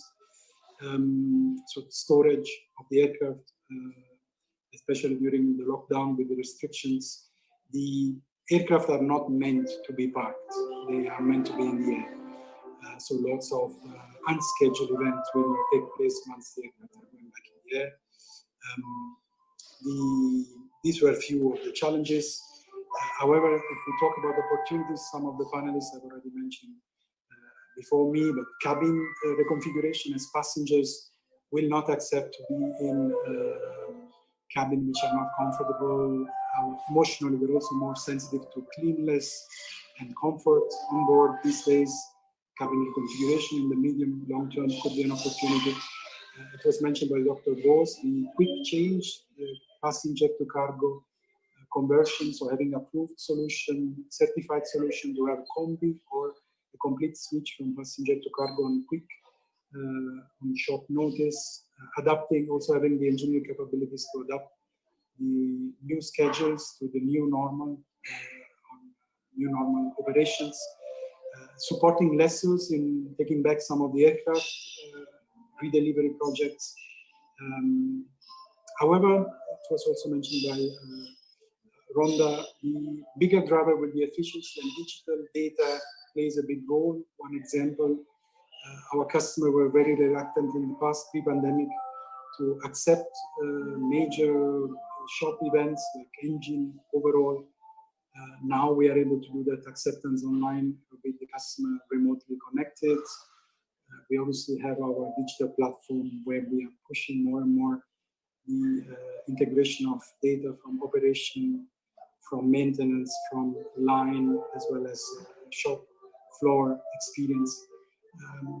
Yes, so we also see that the opportunities will, in the end, outcome the challenges that we all face with employees, obviously, some of them working on remote, engaging with them, and I'm mentioning about this, staying connected, united as an organization, as a company. But in the longer run, in the longer term, we also see that the opportunities will outcome our challenges. So these are my thought, and I'll be happy to answer any questions a little later. Thank you. Thank you very much, Mr. Dugi. It was a really pleasure listening to your thoughts on the challenges which have been faced by the MRO industry. But definitely the steps which is being taken will definitely result in safe and sustainable operations. May I request Mr. Anand Bhaskar to please clarify, with the ongoing COVID pandemic, do you think there is an oversupply of technical manpower? If yes, how can they leverage the new technologies such as e-learning to upskill themselves? Right, Mr. Pathak. I guess we'll have to look at technical manpower in two buckets, one for the commercial aircraft and one for the general aviation aircraft. I believe in general aviation, we still have a shortage. In India, there are more than 55 different types of aircrafts which are flying in the general aviation. And as people know, engineers have to be type certified on each of them. And therefore, scalability becomes a problem, plus location is also another constraint. At a given point of a given place, not more than two of them are there. So I believe in general aviation, because the nature of beast is such, there will always be shortage of manpower, at least in the future that I'm seeing, so I don't see that changing. However, on the commercial side, yes, there has been an excess supply of manpower right now because of the drastic reduction in the operating fleet, because of the OEMs carrying out workforce reduction. So there is a lot of manpower, very talented manpower available today for hiring. So that's again one opportunity, I guess, especially for India, because many of our citizens who were employed in the Middle East and other places are coming back and are available for employment. Answering your question of using e-learning platforms, yes, that's a big plus for us. And like YASA, like FA, even DGCA has been quite proactive in looking at bringing the changes to ensure distance learning a reality on many of the regulatory trainings, as well as upskilling and periodic familiarization training that needs to be done every year or at a particular intervals. In terms of, especially in the international transits business, where we take care of various wide-body aircrafts, right from 747s, 777, 350s, 787s. This has been a time for us to introspect because, my entire workforce out there working on that vertical is completely under employed right now. They are only doing transits of some cargo and some bubble arrangement aircrafts which are there. So we are using this time to cross-train them on other aircraft types, so that people are at least certified on 3 wide-body aircrafts at any given point of time. While we can't get onto an aircraft right now for the practical training, but the classroom training we are being able to conduct it offline. So pandemic has again come as this is a structural change. I've always been dreaming of doing it. And this time gave me that opportunity to drive those training models across, and the distance learning has helped us big time in this process. I'm hoping that there are many more changes which happen on the e-learning, just the way the other sectors are doing. Aviation sector also allows for this. There are more AI tools which can be used for learning courses, so that one need not be on the aircraft getting trained.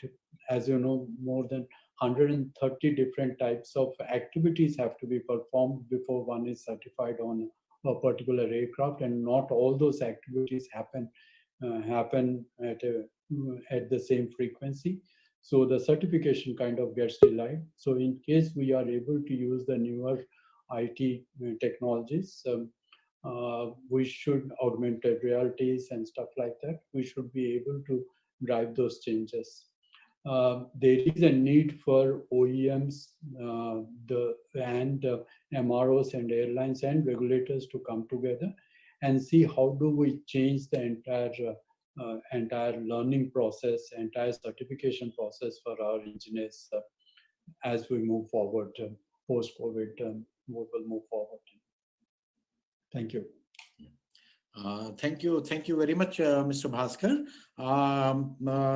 It's really, it was a great opportunity for introducing something new, like e-learning technology, which was not there earlier. It was mainly used to be the classroom training and the practical component of it. Thank you, Mr. Bhaskar, for your concerns regarding the regulatory changes which you anticipate in the near future.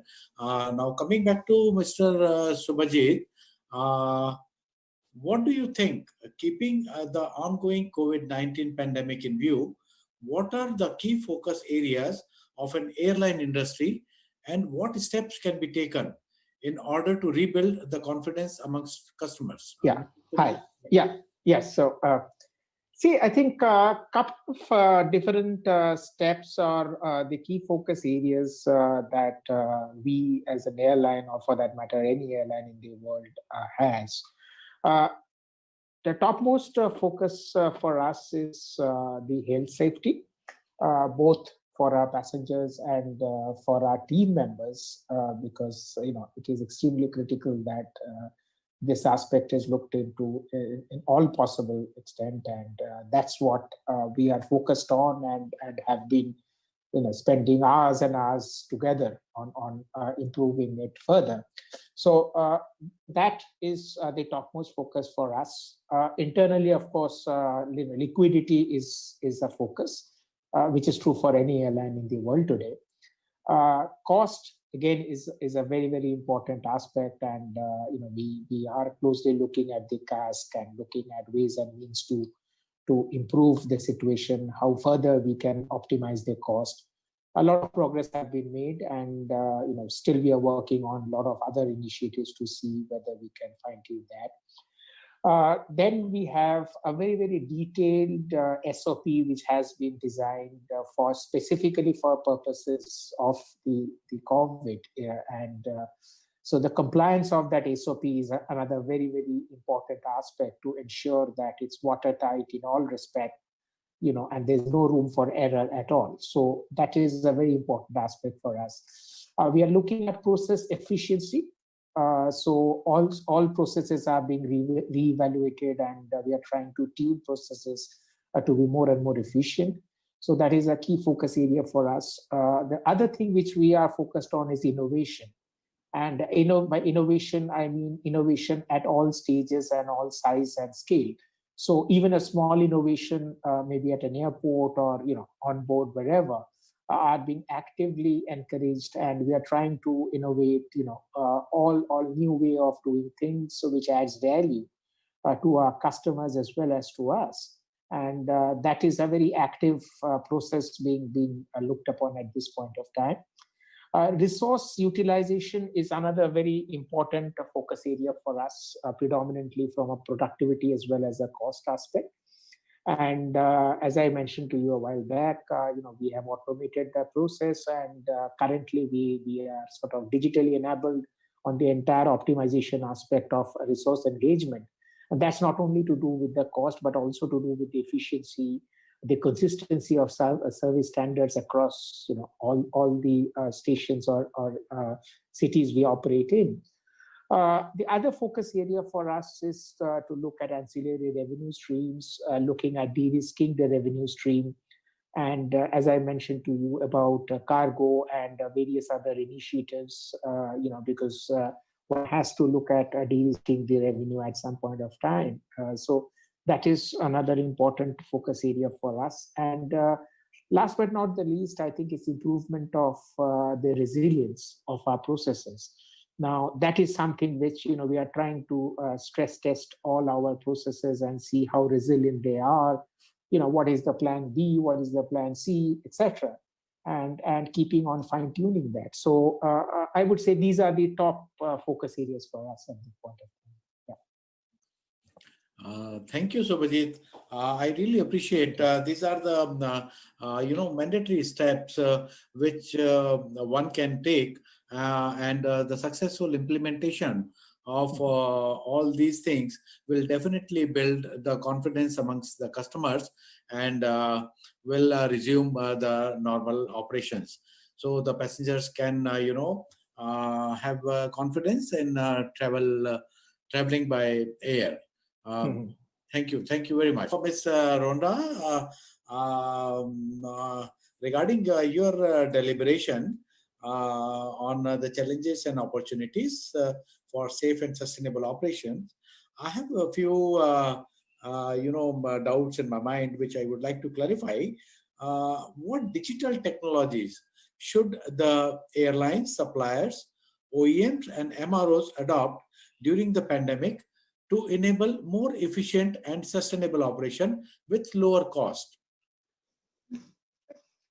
So a lot of these technologies have already been mentioned, but I think the industry as a whole really needs to focus on digital solutions that improve their IT infrastructure, as well as digital solutions that set them up for future. And then I also want to talk a little bit about future type of aircraft, unmanned aircraft, for example.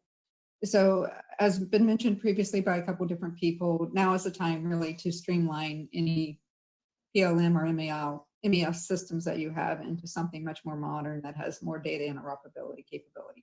So we've got a lot of valuable data out there.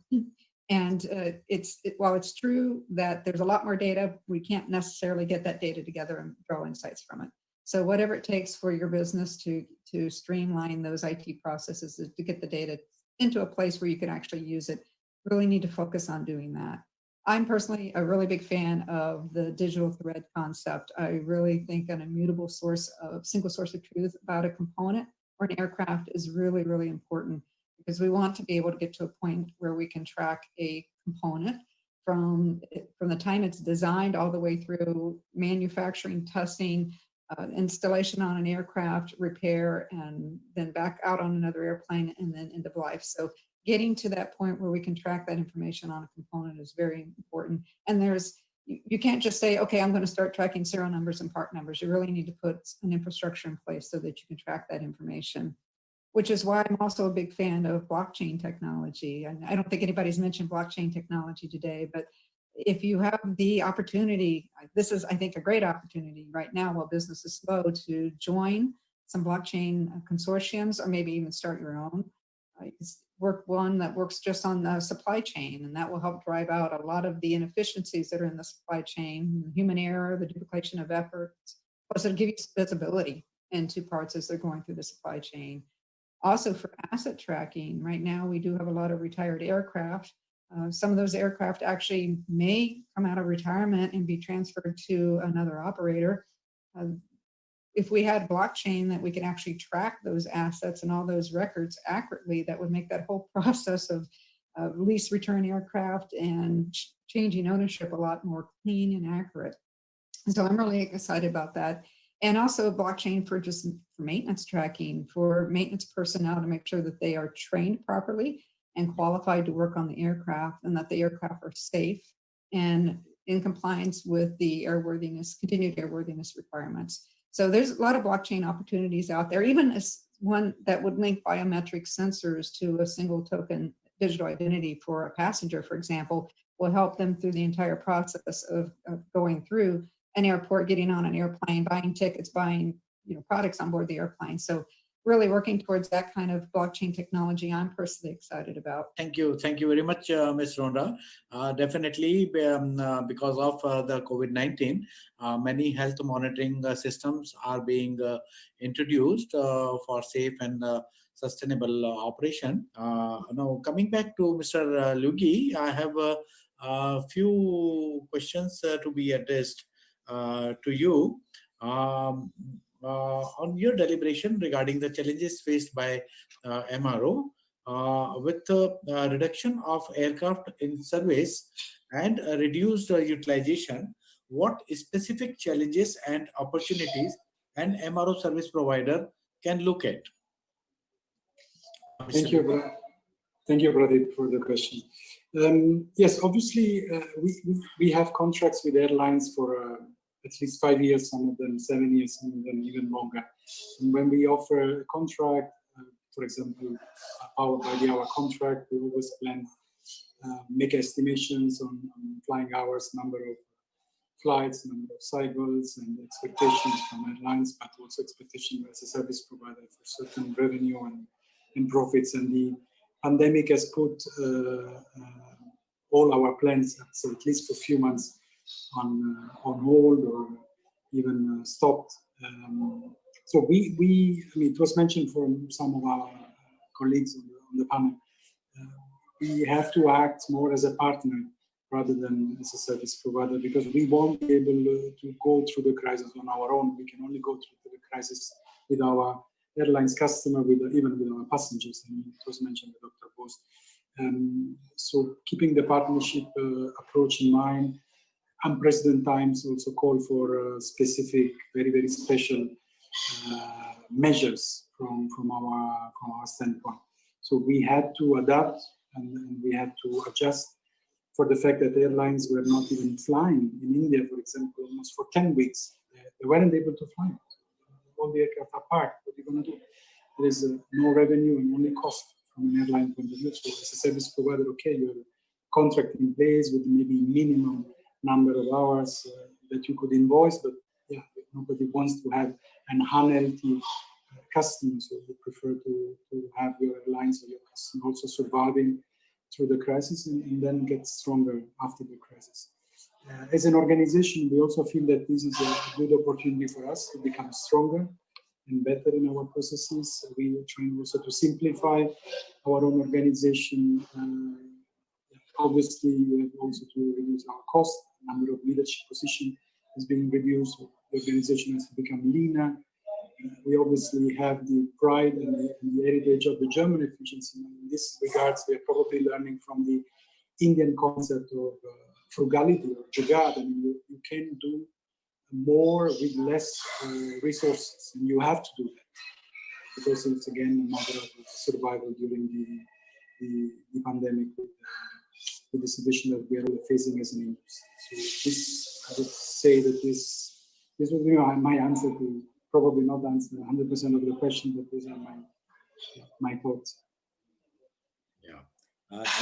Thank you, Mr. Lugi, for your answer. Thanks, William. Thanks for the questions. Thank you all the eminent panel members. It was really a good deliberation on the challenges and opportunities for safe and sustainable operations.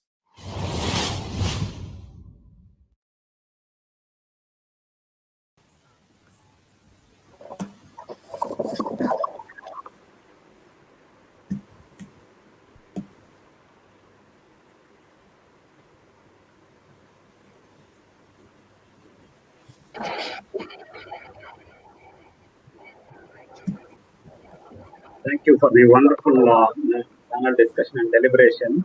I can see the response from the quite a lot of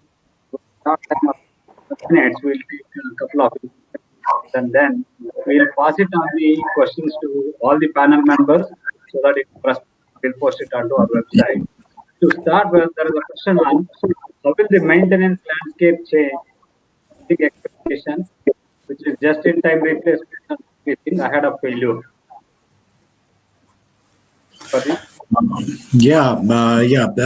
Thank you very much, Dr. Reddy, and thanks to the participants in the Aerocon 2020. It's really a good question. How will the maintenance landscape change with increasing expectation of just-in-time replacement and servicing ahead of failures? I hope Mr. Ronda will be in a better position to answer. The question pertains to the OEM. So what's really exciting is we have a lot of aircraft out there that are capable of producing a lot of data now.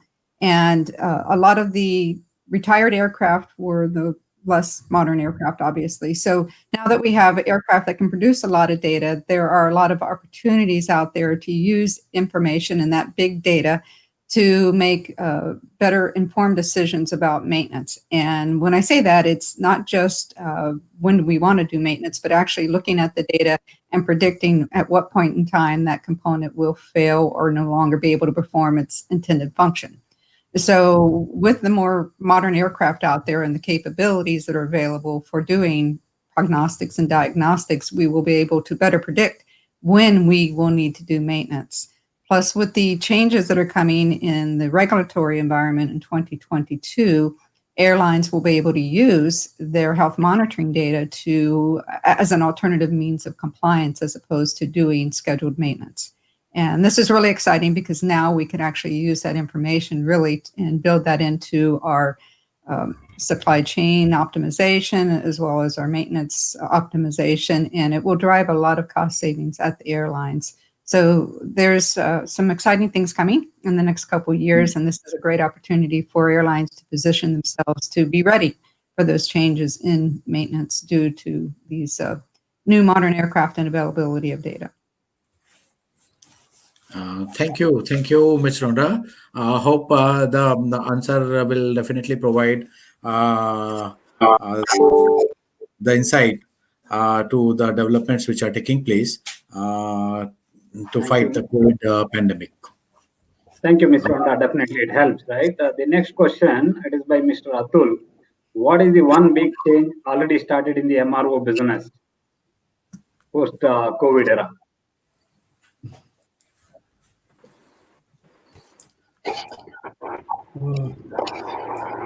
Dr. Reddy, if I may take that question. This is Anand. Yeah, take the sure, question. Mr. Anand.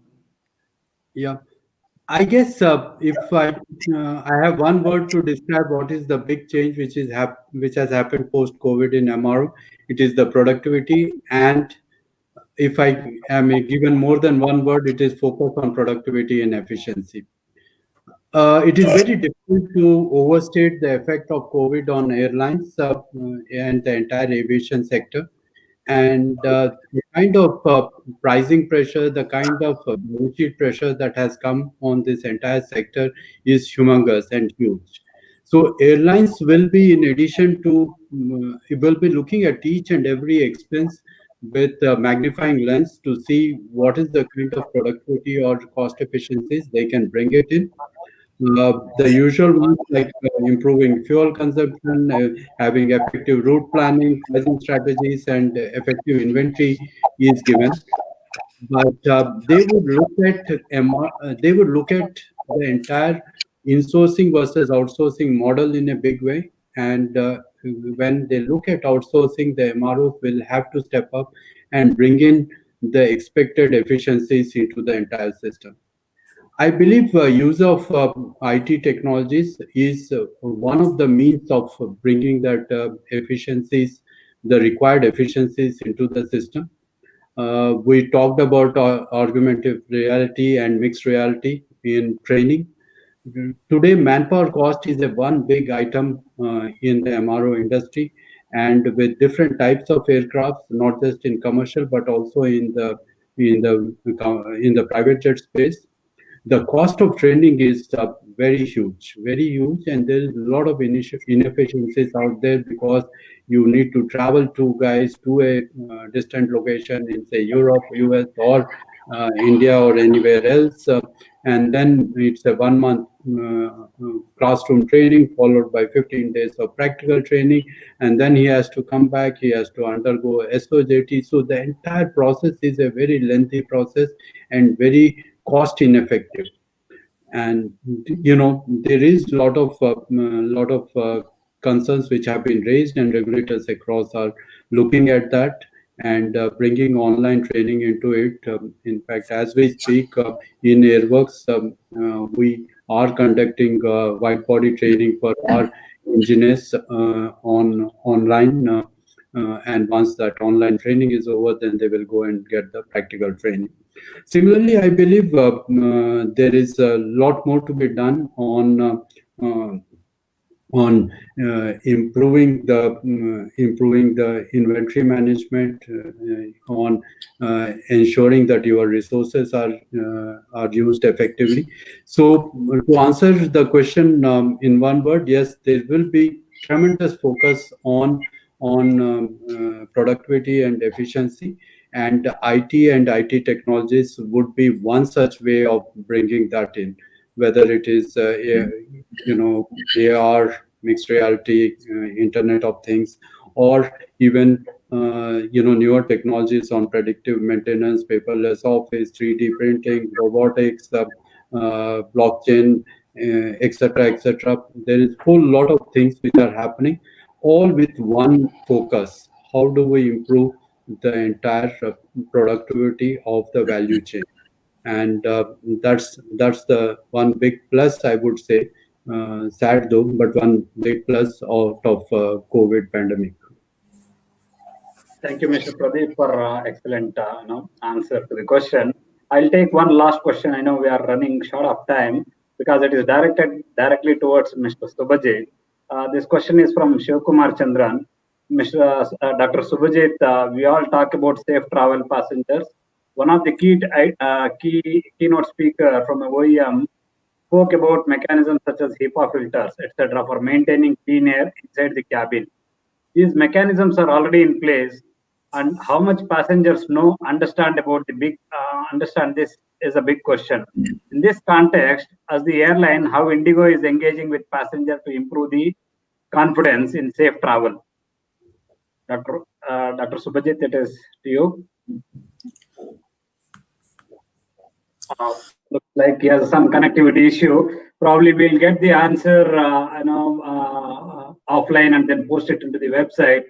So with that, now I thank each of the panel members for an excellent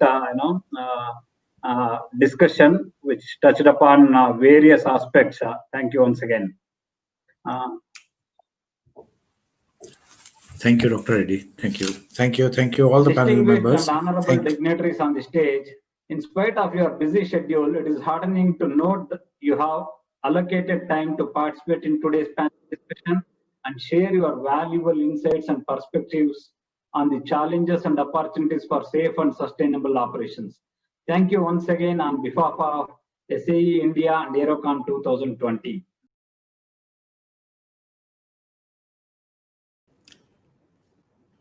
Thank you, Dr. Ganga Reddy.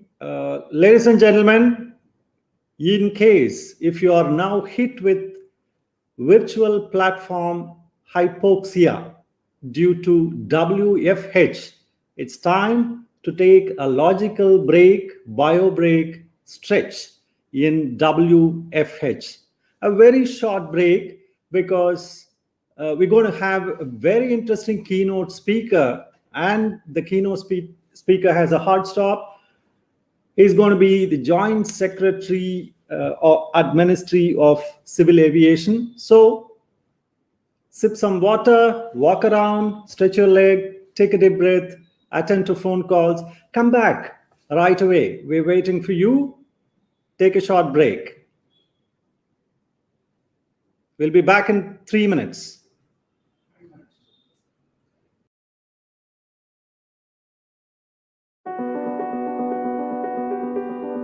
Having been involved with aeroplanes all my life, since I was a small child, I've just been fascinated with flight, and I've been involved in almost all aspects of aviation. And then to have this program of work now to develop the world's fastest electric aeroplane with companies like Rolls-Royce and like ANSYS, it just amazes me, the technology that's out there and the ability of other people and companies to help put this together. The Excel project will deliver an all-electric aircraft over 300 miles an hour.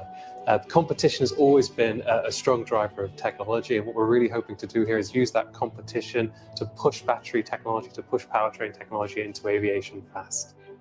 What we've learned in this process is with this type of energy profile, we're discharging the entire pack in a very short amount of time to achieve the record. So that puts a large cooling requirement on the battery system. And in this case, we're actually using the case as a structural member. So there are some significant challenges around optimizing both those structures. So ANSYS Fluent is being used to balance the cooling system pre-production, pre-prototype on test. And Discovery Live has been really important for us. Not only are we using their tools to help analyze the final design, we're informing the design on the way there. So again, not only are we doing less iterations in terms of manufacture, but even in terms of test runs, we're really optimizing down there. So the ANSYS tools have been really key, and it's been a great partnership.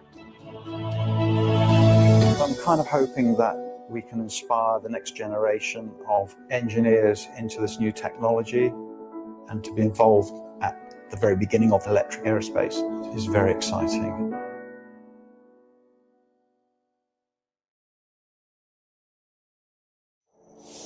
A harbinger of technology, the aerospace industry has incubated, nurtured and matured advanced technologies, right from composites to drones. Infosys is a proud partner of leading aerospace and defense organizations across the value chain, from original equipment manufacturers, suppliers, airlines to MROs, delivering value-driven engineering and IT solutions. With its bouquet of services catering to the aerospace sector, a vast pool of designers and consultants and a flexible delivery model, Infosys has helped its partners scale greater heights. For instance, Infosys has supported a major aerospace original equipment manufacturer through Tier 1 supplier in designing and developing its composite nose section, which included design, analysis, manufacturing support and repair solutions. For a Tier 1 supplier, we built a cost-based portfolio of 200,000 parts and proposed design and process optimizations through value engineering. This resulted in savings of approximately $250 million. By constantly adapting to new techniques and by leveraging emerging technologies like blockchain, and artificial intelligence, we innovate and build state-of-the-art solutions for our clients. Pioneers in adopting advanced digital technologies early, Infosys has invested in building comprehensive skills, solutions and platforms in the digital space. For instance, Infosys, in partnership with Pori and Nokia, developed Kriti 4.0, an AI-based solution. It enables original equipment manufacturers and Tier 1 suppliers to enhance the reliability of operations and maintenance on the manufacturing shop floor. Another example is the Infosys Genome solution. It provides an analytical framework required by original equipment manufacturers, airline operators and maintenance service providers for capitalizing on data and predictive analytics to deliver a world-class flying experience. To learn about these and other such solutions, join Infosys today in this journey of transforming the future of the aerospace industry.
Hindustan Institute of Technology and Science. Take your first step toward a future in excellence.